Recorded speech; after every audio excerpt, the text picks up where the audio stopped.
शेगाव परिसरात एका नामांकित अभियांत्रिकी महाविद्यालयात शिक्षण घेणाऱ्या 21 वर्षीय तरुणीला माझ्याशी संबंध ठेव, संभाषण सुरू ठेव, अन्यथा तुझे माझ्याकडे असलेले अश्लील फोटोग्राफ व्हायरल करेल, अशी धमकी देत ब्लॅकमेल करणाऱ्या मोहम्मद शाकीर या 27 वर्षीय युवकाला सामाजिक कार्यकर्त्यांनी चांगलाच चोप दिला. या प्रकरणी अभियांत्रिकी महाविद्यालयाच्या विद्यार्थिनींनी दिलेल्या तक्रारीवरून शेगाव शहर पोलिसांनी विविध कलमान्वये गुन्हा दाखल केला आहे.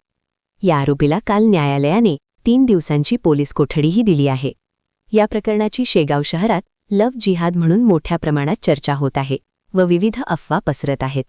अफवांवर नागरिकांनी विश्वास ठेवू नये असं आवाहन पोलिसांनी केलं आहे. काल मला माझ्या मित्रांनी एक बातमी दिली की शेगाव शहरामध्ये मोहम्मद जाकीर या मुलाने एका हिंदू मुलीचे अश्लील फोटो काढले आणि तिला ब्लॅकमेल करत आहे आणि वारंवार तिला फोन करत आहे की मला भेटायला आहे.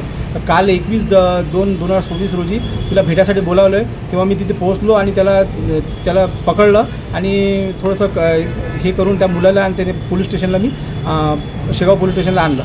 तिथे पोलिसांनी गुन्हा दाखल केला आणि तो आता अटक आहे आणि PCR आणि त्याच्यावर कारवाई होत आहे. मला अकोला जिल्ह्यातील आणि बुलढाणा जिल्ह्यातील लोकांना सांगू इच्छितो की लव्ह जिहादचे प्रकार खूप होत आहे. आपण आपल्या मुलीच्या इकडे आईवडील आणि पालकांनी लक्ष द्यावे आणि पोलीस स्टेशन यांना त्वरित कळवावे असे प्रकरण असल्यास आणि मला संपर्क करावे.